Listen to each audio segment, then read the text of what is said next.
Today, I'm going to take you away from our fast-paced modern world, where technology races ahead of us, and transport you as if into another century. Have you ever come across horse-drawn buggies driven by men in black hats and beards, or women in long dresses and bonnets? Or imagine villages without telephone poles, where horses till the fields instead of tractors? Well, today we'll talk about a community that lives just like this, the Amish. They are sometimes called people who stop time, or a sect unchanged for centuries.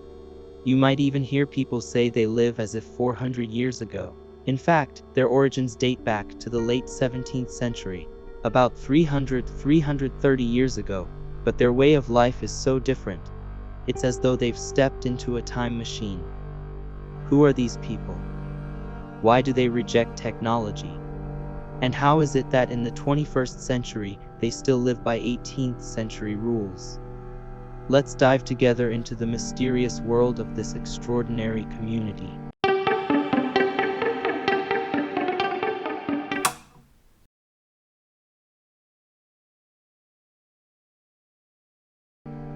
First, let's answer the question, who are they? The Amish trace their roots to the Anabaptist movement of the 16th century European Reformation. Later, in 1693, a Swiss leader named Jacob Amen said, "We must live more simply and separate ourselves from the world," and formed his own group, which became the Amish. At that time, religious persecution in Europe was widespread, so during the 18th and 19th centuries, the Amish migrated to America, especially Pennsylvania, to practice their faith freely. Their key beliefs.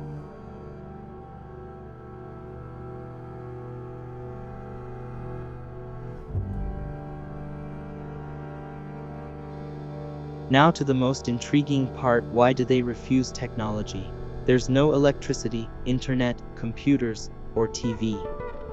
They don't drive cars, instead, they use horse-drawn buggies or bicycles. Even telephones are rare, usually kept in communal phone shacks for emergencies. Why? Not because they're backward, but as a deliberate choice. They believe technology weakens family bonds, fragments the community, and encourages selfish, worldly behavior. Even electricity is thought to bring in harmful influences from the outside world. Face-to-face communication, family, and community ties matter most. Their simplicity extends to clothing. Men typically wear dark, collarless shirts, suspenders, and broad-brimmed hats. Married men grow beards, but, interestingly, mustaches are forbidden. Women wear long, single-colored dresses, often with capes, aprons, and bonnets. Jewelry and makeup are strictly prohibited. They avoid zippers in clothing, using pins or hooks instead. They also speak a distinctive language among themselves, Pennsylvania German, which they call Deutsch. This further sets them apart from the outside world.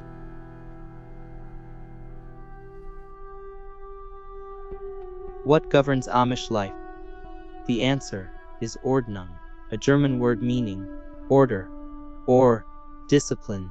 But for the Amish, it represents an unwritten code of rules that varies slightly between communities. It dictates everything: which technologies may be used, how to dress, and social interactions. Community is everything. If someone's house burns down, neighbors gather to rebuild it. They support each other in sickness and old age. There are no formal insurance systems because the community is one another's insurance. Family structures are very traditional. Large families are the norm. An average of 7 children is common, and some have as many as 15. Children are precious as they ensure the community's continuation. Men typically farm, raise livestock, or work as carpenters. Women manage the household and care for the children. Education is different, too. Amish children usually attend one-room schools run by the community until 8th grade. Their teachers are young Amish women who graduated from these same schools. The curriculum covers basic reading, writing, math, practical skills, and religious values. High school or college education is uncommon, as they believe it would distance young people from the community and a simple life.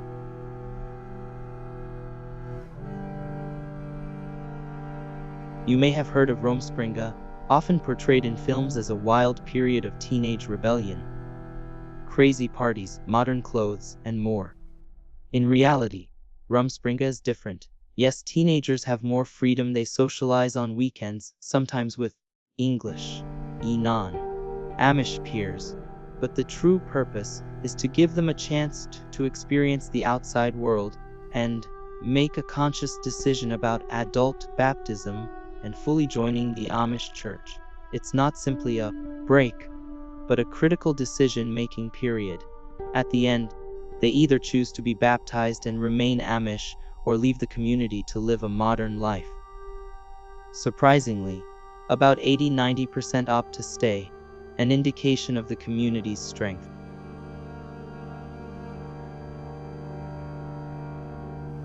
Although they live in seeming isolation, the Amish do interact with the English world, selling farm produce, handmade furniture, and quilts. They price their goods modestly, in line with their values of fairness, making high-quality products affordable. This has turned Amish regions into tourist attractions. However, the Amish are often uncomfortable with photography and will turn away from cameras. They sometimes clash with the government over issues like ending formal education at 8th grade or reluctance to accept modern medical treatments. What does their future hold? On one hand, modern pressures, rising land prices, and the challenge of preserving a simple way of life are growing. On the other hand, the Amish population is booming, making them one of the fastest growing communities in America. Different Amish groups also vary in their acceptance of technology, so there is no single Amish experience.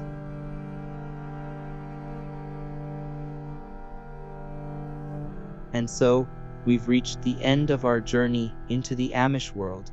As you've seen, this community has consciously forsaken much of modern life for the sake of their faith.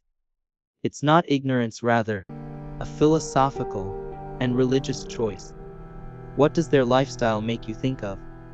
Could a life so simple, community-centered, and in harmony with nature be possible for us? Or is it just a utopia of the past? Could we give up the comforts of modern life? Perhaps there are lessons we can learn from the Amish, or perhaps their way of life reflects back on us, prompting us to re-examine our own. What do you think about the Amish? Does such a way of life appeal to you? Or does it feel too distant? Thank you for watching our video. Don't forget to like and subscribe.